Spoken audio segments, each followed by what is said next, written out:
La música la podemos bajar. Gracias, gracias. Bueno, wow, cuánta gente, qué honor. Muchísimas gracias, Gabriel, Laura, Gonzalo, Luis, por la invitación. La verdad que está buenísimo. Hoy en realidad quiero hacer algo un poquito diferente. Yo en general soy una persona de hablar mucho de las cosas que vamos haciendo, pero les prometo, no les voy a leer las 9000 desregulaciones, porque creo que nos morimos, así que voy a hacer algo un poquito diferente, que es hablar del futuro, hablar de cómo vemos a dónde va el país o qué es lo que el país podría lograr si se consolida el rumbo de estabilidad económica, orden fiscal y libertad económica que pregona el presidente Milei. Entonces, quiero concentrarme en eso hoy. Pero si me permiten, antes de hablar quiero decir unas pequeñas palabras, ¿ok? Porque quiero decir algo un poquito sobre lo que vimos en el video, que es el lugar de donde venimos. Yo creo que no es necesario extenderse mucho en eso, gracias. Yo no sé si ustedes se acuerdan que el kirchnerismo nos negó la vacuna Pfizer. No sé si se acuerdan, en noviembre del 2020 Pfizer le ofreció a Argentina 12 millones y yo no sé, parece que Pfizer se quería llevar los glaciares o algo y nosotros no aceptamos la vacuna. Finalmente la terminamos comprando 5 meses después y esa demora, está estudiado, generó la muerte innecesaria de 17.000 compatriotas, ¿no? Entonces, wow, de eso venimos, ¿no? Venimos de un gobierno que nos dejó 15 años sin crecimiento económico, 50% de pobres, 70% de pobreza infantil, la inflación. Pero yo creo que hay una variable que representa aquello de lo que venimos, que es la más dolorosa y que es el precio extraordinario que nosotros pagamos de eso que Javier llama el sistema de las castas, que es que en los 10 años previos a la llegada de Milei al gobierno, 2 millones de argentinos se fueron. 2 millones de argentinos se fueron de una población de 47 millones de personas. Es un verdadero éxito. ¿Y quiénes se fueron? Bueno, se fueron nuestros amigos, se fueron nuestros parientes, pero primordialmente se fueron nuestros hijos. Estoy seguro que en esta mesa, en este grupo, hay un montón de gente que tiene hijos que vive fuera.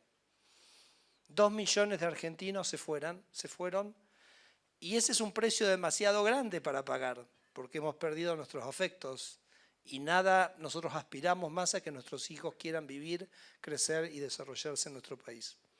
Voy a volver sobre este punto sobre el final. Tampoco quiero enfatizar mucho, detenerme en los logros de este gobierno. Yo creo que veíamos el video y yo creo que Javier cumplió, porque Javier dijo, vengo con la motosierra, acá tengo, no sé si lo ven, mi pequeño pin de la motosierra. Para nosotros la motosierra es bajar el gasto público es bajar impuestos, porque cada gasto alguien lo paga, o se paga con un impuesto, o se paga con emisión monetaria, que es inflación, o impuesto inflacionario.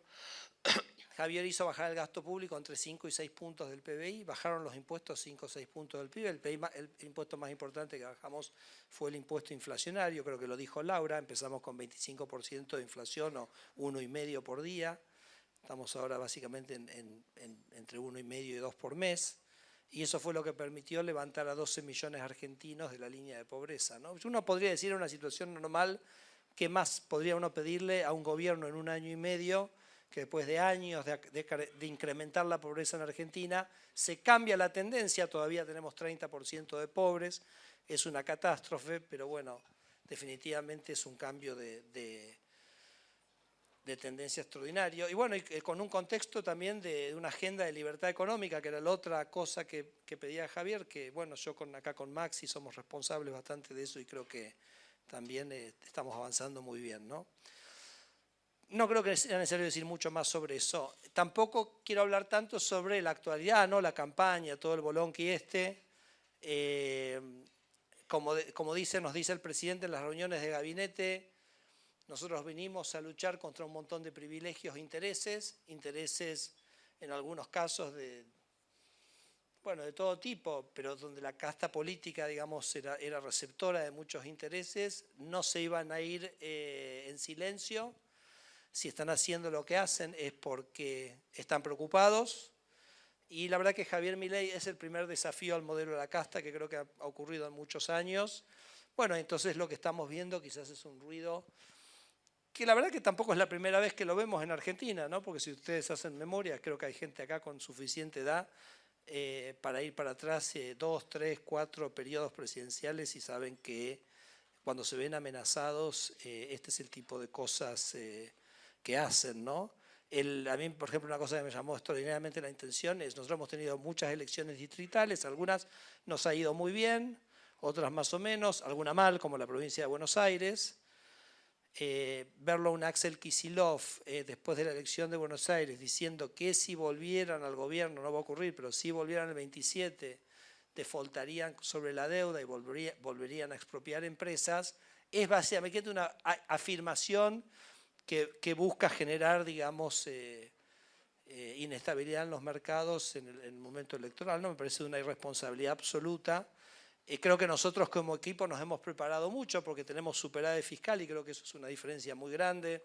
Ahora también hemos asegurado el rollover de la deuda, que la verdad que no anticipábamos que íbamos a tener problemas con el rollover de la deuda si tenés superávit fiscal. En el 99.9 de los países del mundo, si tenés superávit fiscal no tenés un problema con la deuda, pero claro, si tenés enfrente a alguien que hace ese tipo de declaraciones, podés llegar a tenerlo, pero también eso está cubierto. Y por ahí un poco lo que sí quiero decir es que después de octubre 26 y particularmente después del recambio en el Congreso en diciembre, bueno, va a ser una situación diferente, ¿no? Porque ya no va a estar este incentivo a generar todo este ruido. La Libertad Avanza en todos los escenarios va a tener una mejora en la representación parlamentaria. Creo que vamos a tener la capacidad de sostener los vetos si es que el Congreso quisiera hacer cosas que fueran desestabilizantes y me parece que entonces se va a restaurar una situación de mayor normalidad. Después, por supuesto, lo decía Gabriel, ¿no? Todo este tema, los audios, Esper, etcétera. Yo les digo, nosotros, mamita, lo que hemos encontrado, ¿no? En el gobierno cuando llegamos, nosotros, para que se den una idea, hemos encontrado ministerios paralelos. ¿Ustedes se acuerdan del Ministerio de Desarrollo Social de Victoria Tolosa Paz? Bueno, ese era el Ministerio de Desarrollo, o el oficial. Después había un Ministerio Blue, que lo manejaba un señor que se llamaba Emilio Pérsico, con miles de empleados. Y digo, ¿dónde están estos empleados? No los encontrábamos por ningún lado. No sabíamos qué hacían, nada, simplemente eran miles de empleados que cobraban un cheque. ¿Se acuerdan los fondos fiduciarios? Porque el kirchnerismo lo que hacía era crear cajas, ¿no? Cajas de guita que fuera difícil controlar. Entonces decían, bueno, por ejemplo, el fondo fiduciario del fuego. Llegamos, tenemos un incendio en Chubut. Che, traigan la plata del fondo fiduciario para pagar los aviones. Van a ver el fondo fiduciario, no hay un mango. Se había gastado todo en sueldos de Telam. 24 fondos fiduciarios, cada uno usado para cualquier cosa de la política, ¿no? Programas donde el 99.86% de la guita había desaparecido, se había esfumado. Estamos hablando de cientos de millones, miles de millones de pesos. Bueno, lo dijo Laura, las CIRAS, en fin, podría seguir y seguir y seguir.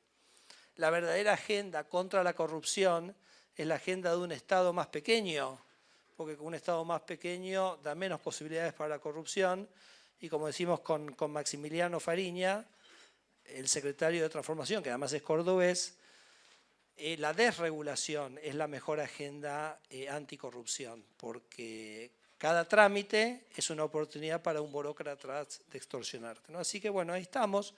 Un tema que te parece, y con eso ya cierro y paso, digamos, a lo que quiero que sea, voy 8 minutos, pero quiero pasar, es algo que también me parece que es importante mencionar, es que yo creo que tenemos que tener un mínimo de seriedad en el debate parlamentario y en la campaña política, porque uno es como un poco engañar a la gente o tratar a la gente de tonta, ir pregonando, digamos, gastos o reducciones de impuestos, así como si uno pudiera aumentar el gasto sin tener que pagarlos. Yo no sé, acá debe haber muchos de ustedes deben ser empresarios y saben que no pueden gastar en su empresa si no tienen los recursos para hacerlo.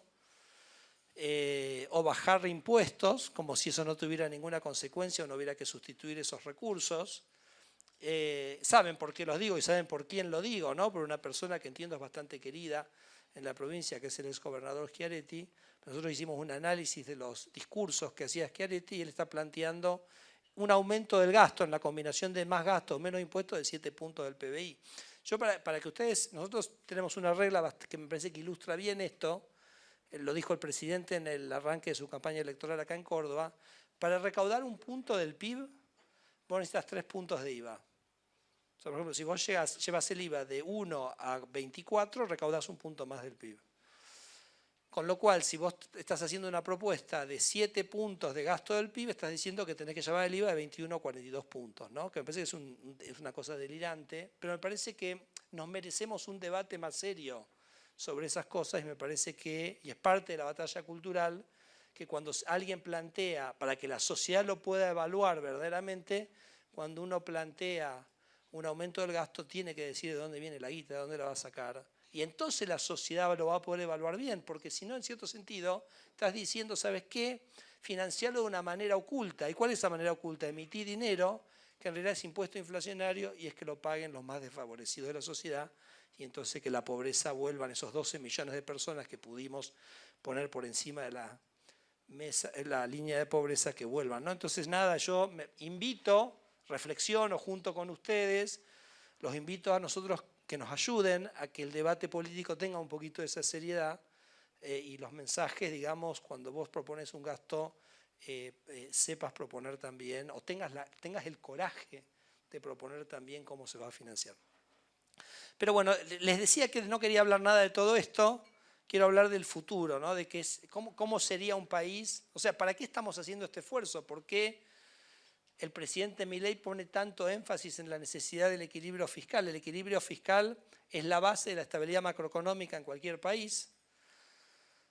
También es la base del respeto de los derechos de propiedad. Cuando vos tenés un Estado que está con deuda, que está con déficit, que está ahorcado, siempre empieza a manotear plata de algún lado u otro, y entonces ahí se producen las violaciones a los derechos de propiedad. Por eso el presidente siempre hace tanto énfasis que él ha logrado esta estabilización sin afectar los derechos de propiedad, ¿no? Como se ha hecho en el pasado, que hay gente acá con edad que recordará temas como el plan Bones, etcétera, nunca estuvieron en la consideración nuestra, porque es importantísimo para que Argentina se desarrolle un respeto irrestricto a los derechos de propiedad.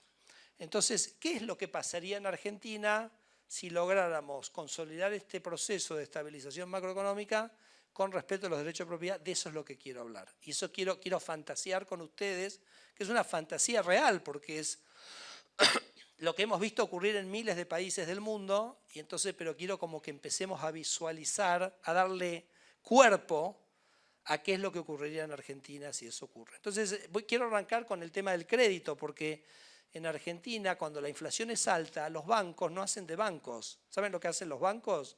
Los bancos toman la plata que yo llamo transaccional, ¿no? La que tenemos en cuenta corriente, caja de ahorro, la que usamos.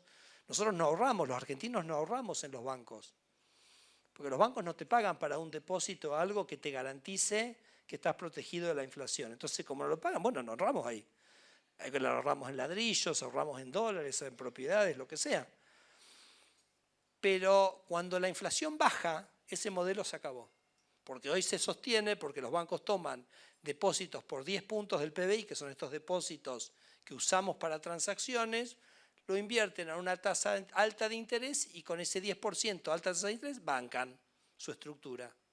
Pero imagínense que en una estabilidad, cuando vayamos a una inflación internacional de un dígito, menos de 5% anual, esa tasa de interés va a ser muchísimo abajo, ese negocio no funciona más. Y ahí los bancos van a tener que empezar a ofrecernos a los argentinos un depósito donde nosotros sepamos que nuestro dinero esté protegido en su valor real, que nos acreciente un valor, y ahí es cuando el sector financiero se va a ir desarrollando. Entonces imaginemos por un momento que se produce ese fenómeno, que por ejemplo lo vivió Chile hace muchos años.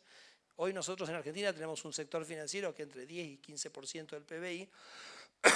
Chile tiene un sector financiero que es 100 puntos del PBI, los depósitos, ¿no? O sea, la cantidad de plata que el sector financiero tiene. Entonces, ¿qué pasaría en Argentina si vamos? O sea, obviamente que el sector financiero pueda dar crédito, para mí también es un componente absolutamente central de la igualdad de oportunidades, porque cuando allá Sarmiento dijo tenemos que tener educación primaria para todos, ¿qué estaba diciendo?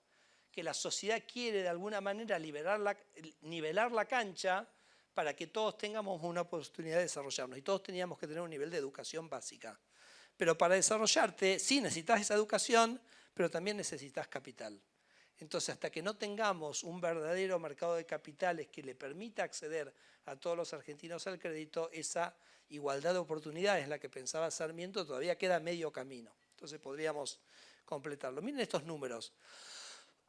Si Argentina tuviera un sector financiero que es 100 puntos del PBI, o sea, más o menos, pongámosle que 500.000 millones de dólares de depósitos, permitiría,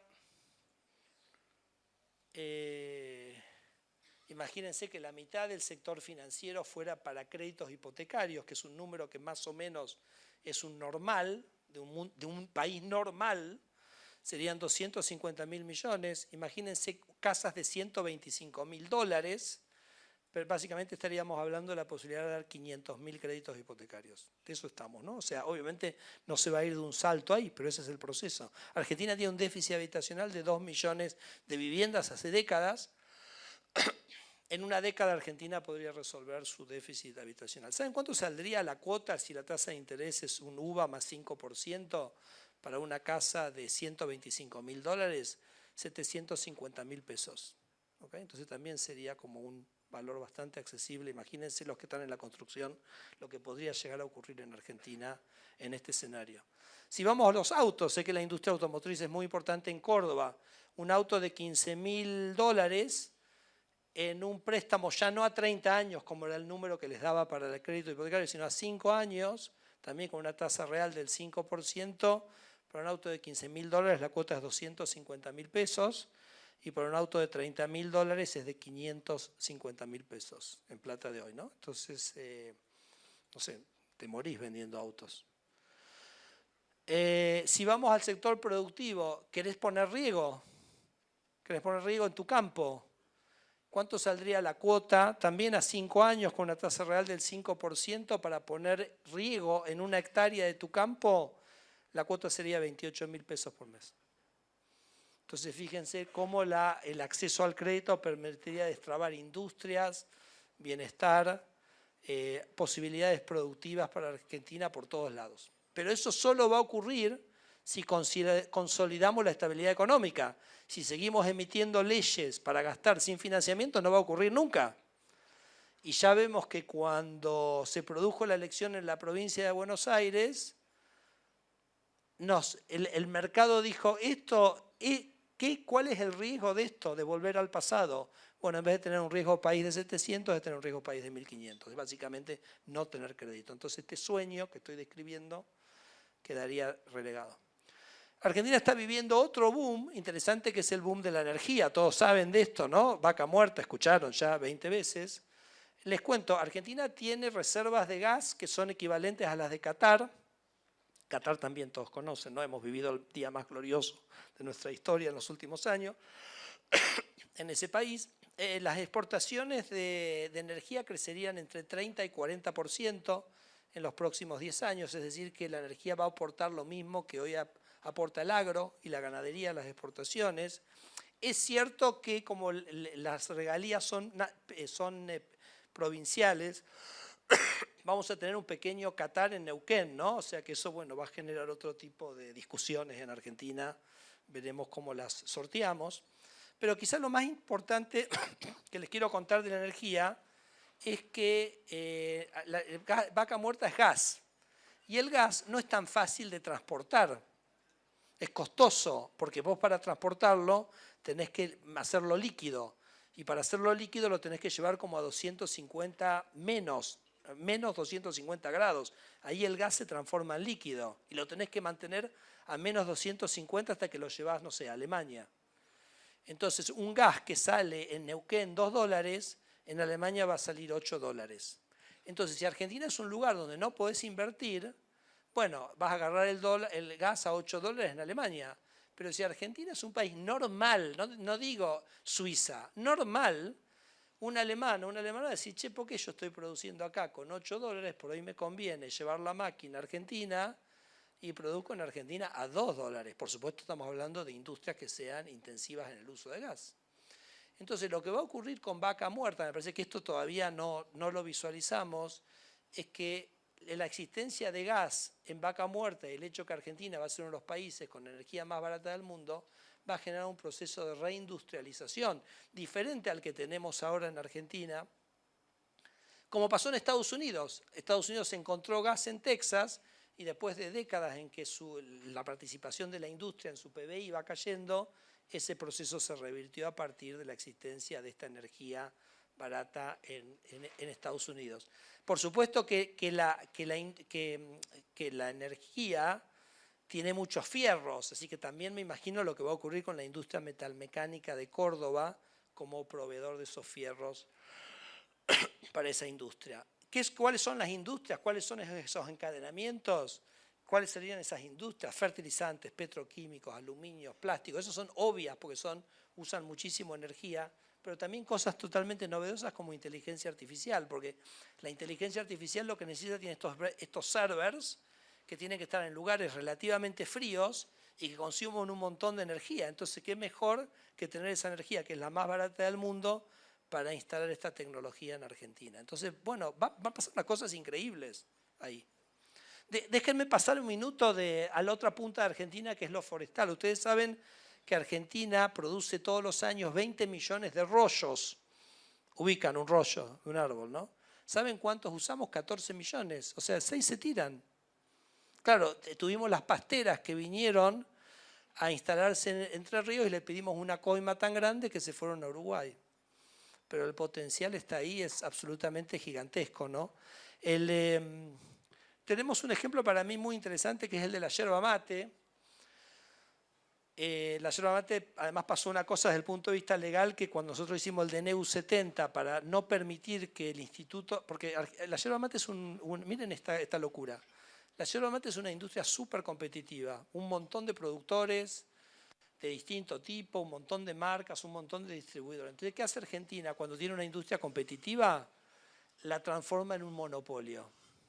¿Cómo lo hace con un instituto? El Instituto Nacional de la Yerba Mate. Entonces, en vez de dejar que la industria se desarrolle competitivamente, crea un organismo para que genere un monopolio y subir el precio. El instituto básicamente subía el precio de la yerba más o menos un 50%, 50-60%, con lo cual todos nosotros, los 47 millones de argentinas, pagábamos la yerba más cara de lo que verdaderamente valía la yerba. Y nosotros lo que hicimos, dijimos, no, que la yerba tiene que valer el valor que vale, y además, y eso cuando lo hicimos, hizo bajar el precio de la yerba prácticamente a la mitad. Y fue una discusión, ¿correcto? Y fue una discusión en Misiones. Nosotros le decíamos a la gente, a los productores, pero escuchen una cosa, le digo, ustedes, yerba, ¿cuántas familias argentinas le venden? Nosotros le vendemos al 96% de las familias argentinas, perfecto. ¿Y a cuántas familias en Estados Unidos le vendés? No, no le vendemos a nadie. ¿Y cómo le digo?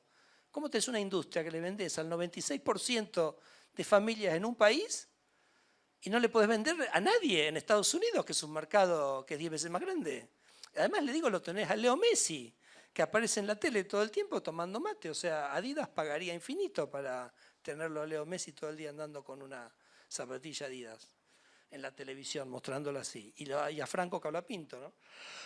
Bueno, y fíjense qué pasó, ¿no? Porque tuvimos esa discusión, bajó el precio doméstico, ¿y qué pasó? Que hoy las exportaciones de yerba son récord en Argentina, porque claro, te cambió el chip.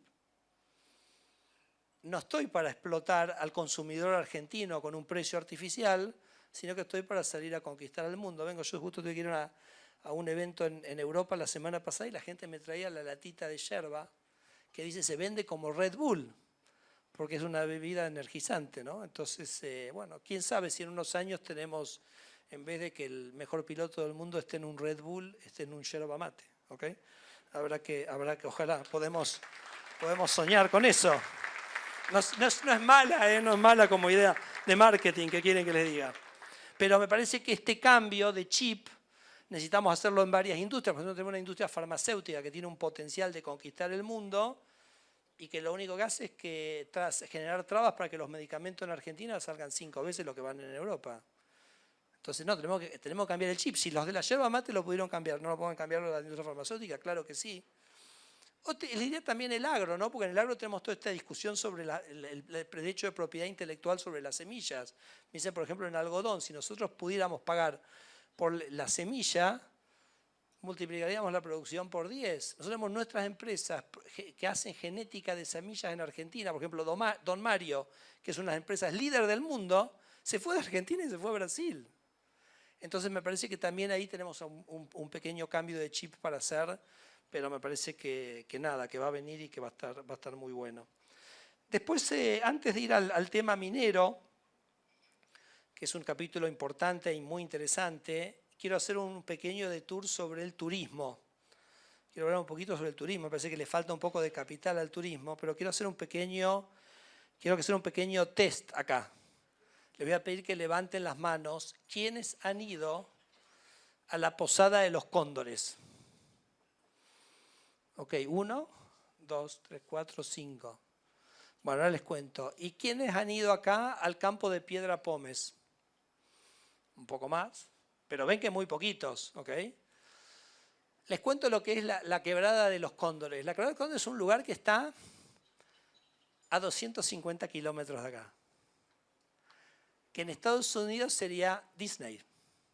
Si estuviera en Yanquilandia, sería Disney. O sea, habría 10 hoteles, 100, no sé. Les cuento lo que es. Vos vas a una posada, los ñatos te llevan, haces una caminata de 2 horas y llegás a un precipicio, ¿correcto? Es una, ¿cómo se llama? Una vertical. Una vertical. Una vertical. Se ve Chamical. ¿Ubican Chamical? El aeropuerto de Chamical, digo, para que se ubiquen por dónde es. Está en el sur de la provincia de La Rioja. Y en esa pared armaron como un muelle que sale como a la eternidad, a la nada. Y esa pared está llena de nidos de cóndores. Es como un balcón. Entonces vos te sentás ahí y te pasan los cóndores a 2 metros de altura, te vuelan todo el día, te quedás enloquecido todo el día ahí. Esto está a 250 kilómetros de acá. Y acá el 95% de esta sala no lo conocía. Y el campo de Piedra Pómez, que más gente lo conocía, está en Catamarca, así que está un poco más lejos. Pero imagínense, es el paisaje más lunar que tiene el planeta Tierra. Imagínense montañas de Piedra Pómez. Bueno, campo de Piedra Pómez está en un departamento que se llama Antofagasta de la Sierra, que tiene un código fiscal que es mejor que el de España, pero no tiene un hotel 4 estrellas. ¿Me siguen lo que les acabo de decir? La municipalidad tiene un código fiscal que es de la calidad de un país europeo y no hay un puto hotel. Entonces me parece que tenemos un poquito como distorsionadas ahí las prioridades. O, por ejemplo, en el glaciar Perito Moreno, hicimos la peregrina idea de darle a una persona, a una empresa, el monopolio para subir al glaciar. Una belleza natural, un bien público, una cosa donde puede haber 1000 personas. Se lo dimos a un ñato para que cobre $400 por pera para hacer una caminata de 2 horas en el glaciar. O sea que una familia va de extranjera, va a Calafate, tiene que subir al glaciar, tiene que pasar $2000 para hacer un paseo. Yo digo, agarro una matralleta y mato a todos. Obviamente esto lo estamos ya por cambiar con parques nacionales. Digo, nada, ¿no? Como que nos falta un poquito acá con el tema turismo, tenemos algunas ideas. O el tema salud y el rol de Córdoba en la salud mundial. No sé si lo han pensado ustedes este tema. Ustedes saben que el mundo está en un proceso de envejecimiento. Por ejemplo, en Estados Unidos la población se va moviendo gradualmente del norte al sur. ¿Por qué? Porque la gente a medida que crece en edad busca temperaturas más templadas o más cálidas. Entonces Florida se ha convertido como en un paraíso. ¿Y qué es Córdoba? O sea, imagínense Córdoba, que es un paraíso de canchas de golf, un paraíso de temperatura, con un servicio médico y una calidad de su medicina. Yo les digo que he vivido en Estados Unidos. Es incomparable la calidad de la medicina acá. Por supuesto, si necesitas algo muy especializado, muy súper top, por ahí hay algún hospital en Estados Unidos que lo tiene mejor que acá. Pero la calidad de la atención médica básica que tenés en Argentina no compara con la que tiene Estados Unidos. Entonces yo me imagino a Córdoba como un lugar de recepción, como sería España en Europa, de un montón de gente del mundo que viene a este lugar a buscar, que viene a buscar clima, que viene a buscar actividades, que viene a buscar golf, que viene a buscar salud. Entonces todo eso va a ocurrir, pero va a ocurrir si Argentina es un país normal. discúlpenme, pero estoy como fantaseando. Les dije que iba a fantasear con ustedes sobre distintas posibilidades. El otro tema que es absolutamente bestial, que me parece además genera como un círculo virtuoso que voy a tratar de explicar, es la minería.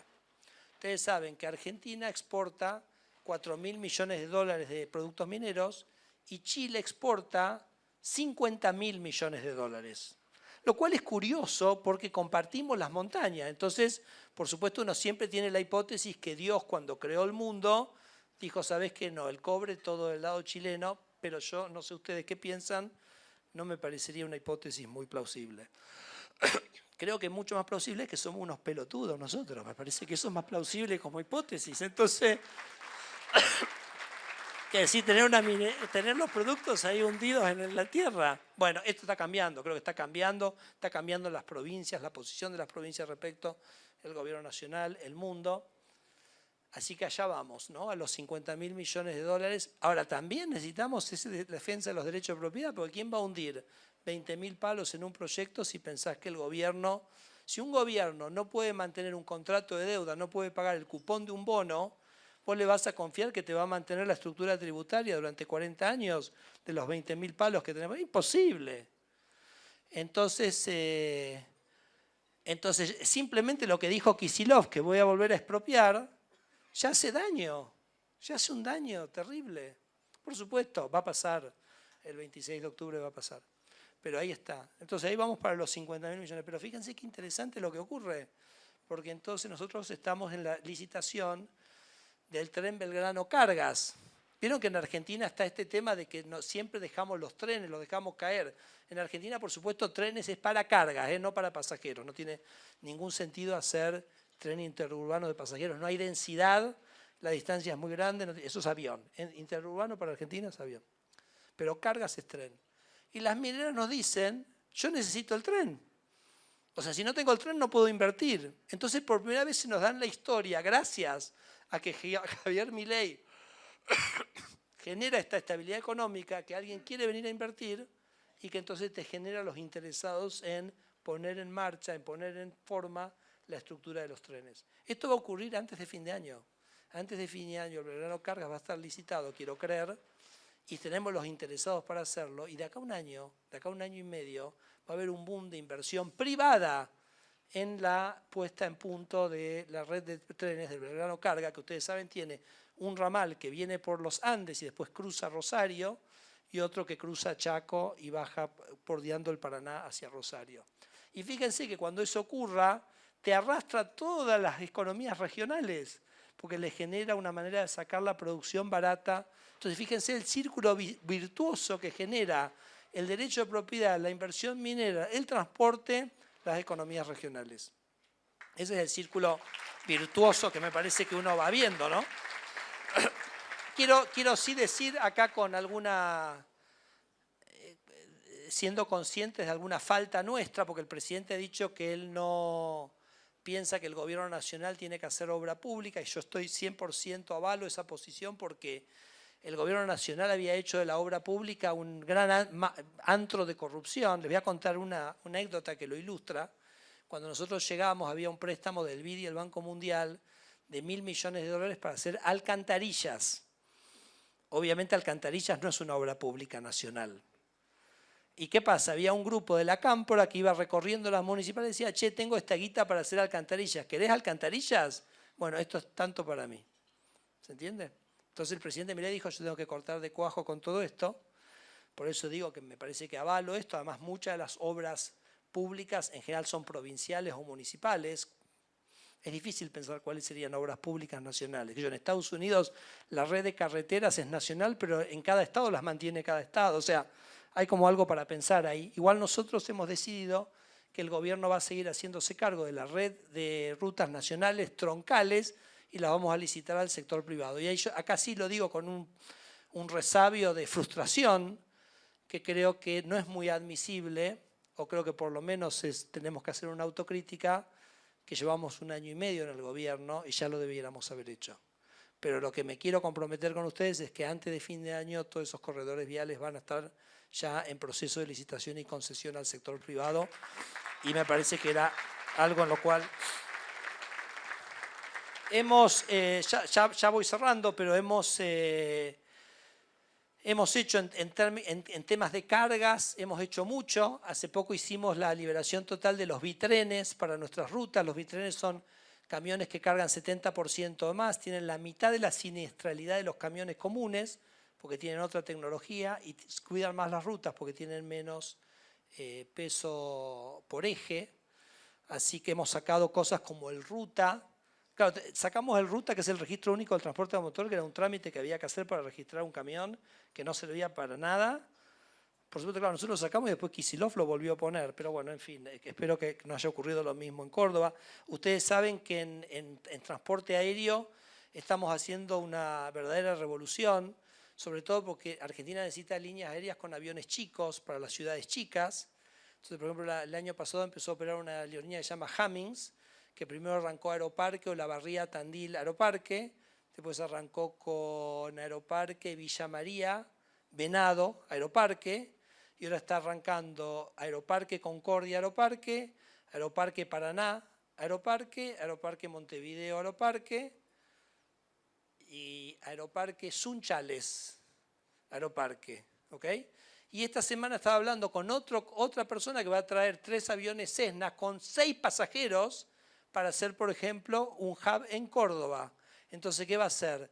Córdoba, Río Cuarto, Córdoba, Córdoba, La Rioja, Catamarca, Córdoba. Entonces le va a dar conectividad a La Rioja con Córdoba varias veces por día, etcétera, etcétera, etcétera. Entonces me parece que ahí vamos a tener unas cosas espectaculares que van a estar ocurriendo, que ya están ocurriendo.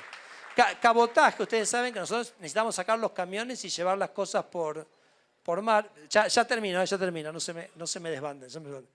Pero fíjense la locura de lo mal que tenemos armado la navegación marítima, que los ñatos de Tierra del Fuego, que producen sobre un puerto para mandar sus productos a Buenos Aires, las cargan en un camión, en vez de cargarlo en un barco.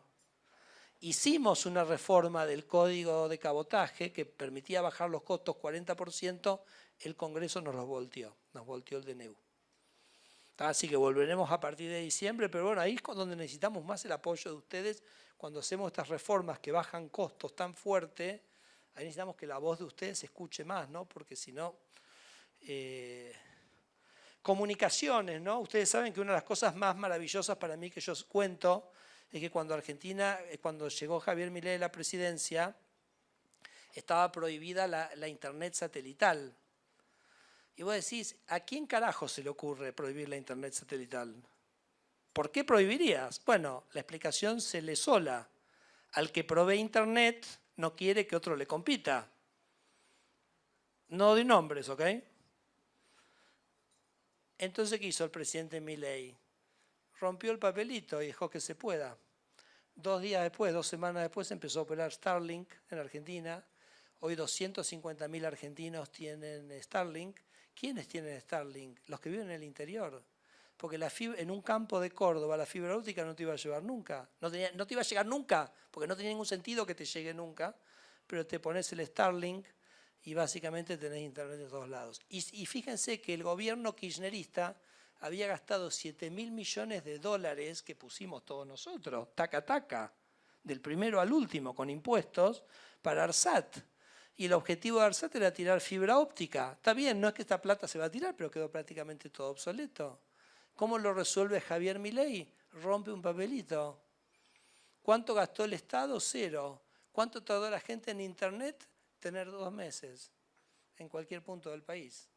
Eso me parece que es como un símbolo de lo que Javier está representando. Como la libertad, la falta de libertad nuestra no es porque hay un señor que pensó, es mejor que no haya libertad. No, porque hay un interés para que no haya libertad.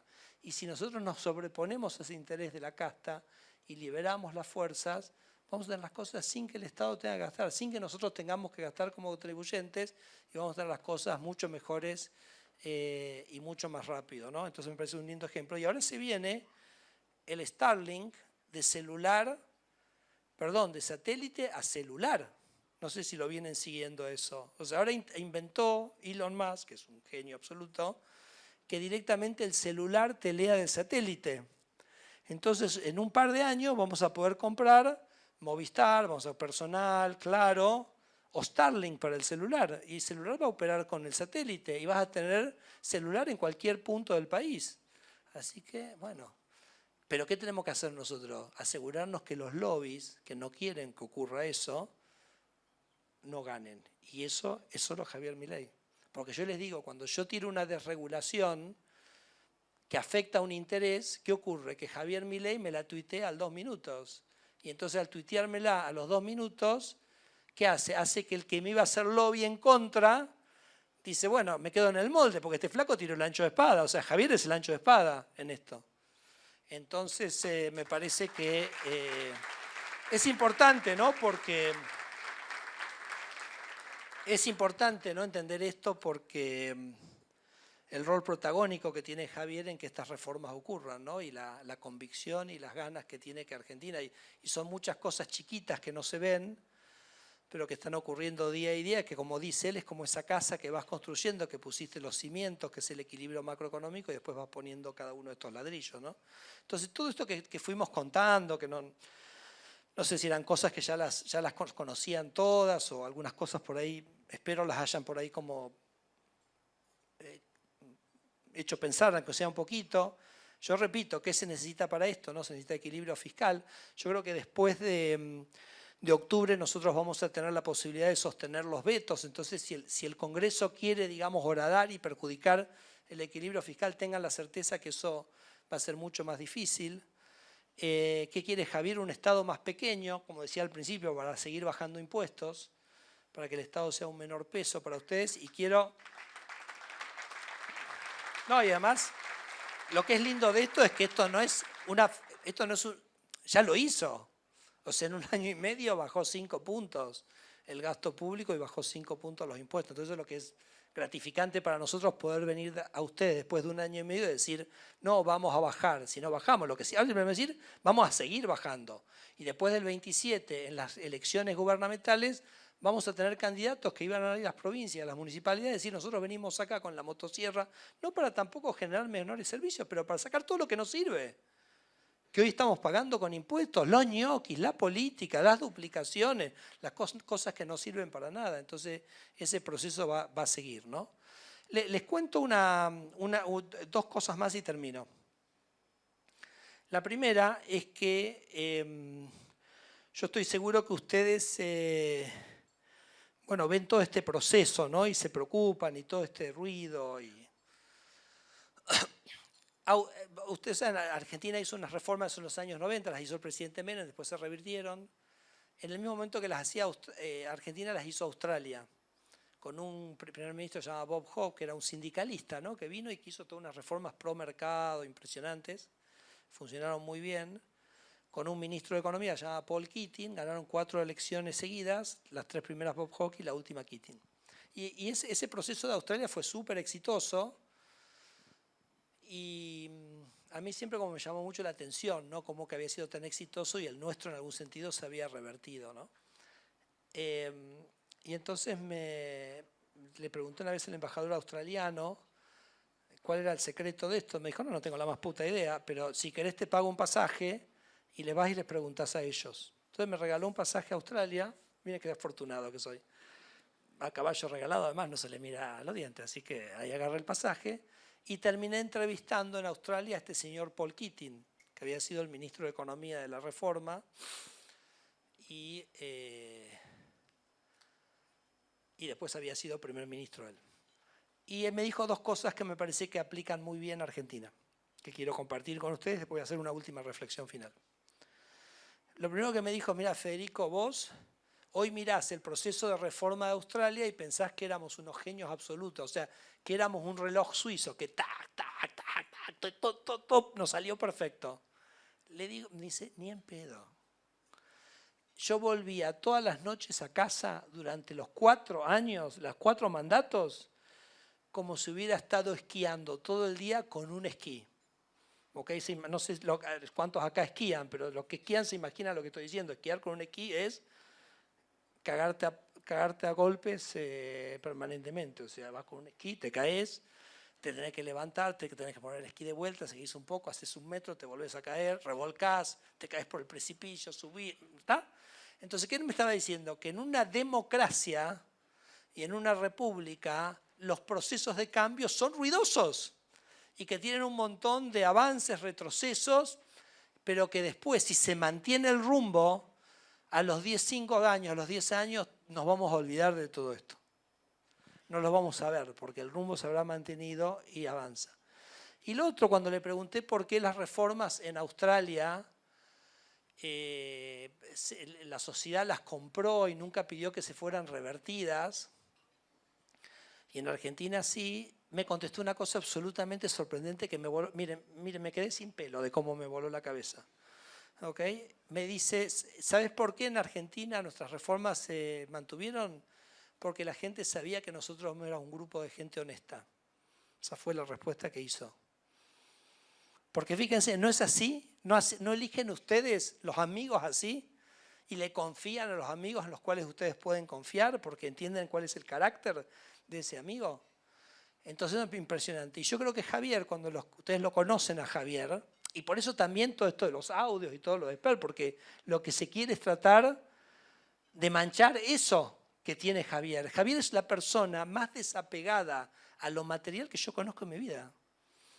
O sea, el flaco está vestido siempre de lo mismo. Nada, o sea, no tiene ningún interés en nada material. A él lo que le interesa es discutir de economía, te pones a hablar de economía con él, olvídate.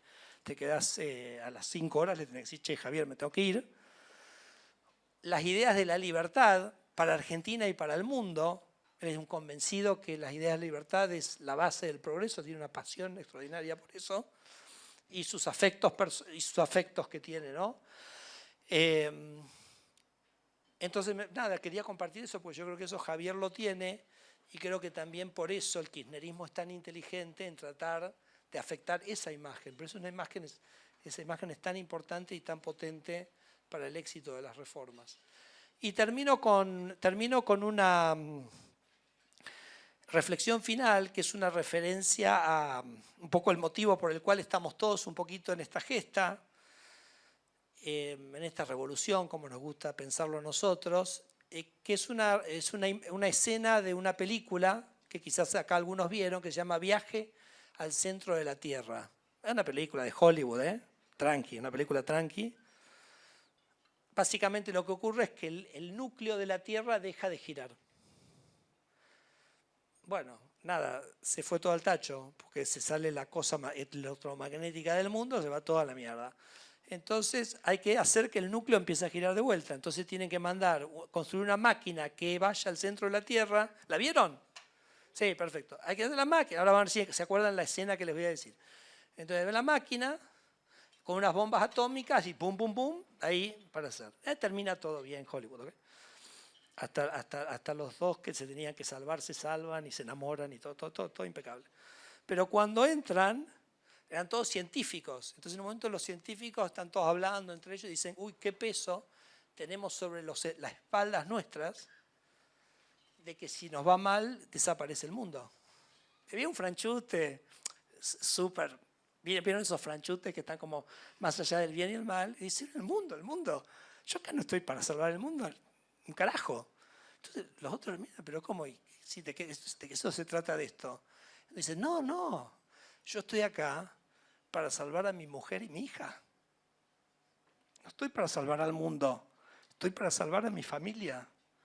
Y eso, vuelvo al principio, el kirchnerismo y el sistema de la casta nos hizo pagar un precio demasiado alto, que es perder a nuestros hijos. Disculpen que me emociono, pero tengo un hijo de 19, un hijo de 20 y una hija de 15. Y nuestro sueño es que Argentina tiene que cambiar para que nuestros hijos puedan crecer con nosotros. Y para eso estamos y para eso hacemos esto. Así que bueno, muchas gracias. Necesitamos el apoyo de ustedes para que esto ocurra. Y creo que si lo logramos, vamos a tener una Argentina grande y nuestros hijos van a estar con nosotros. Gracias. Gracias, Federico. Genio total.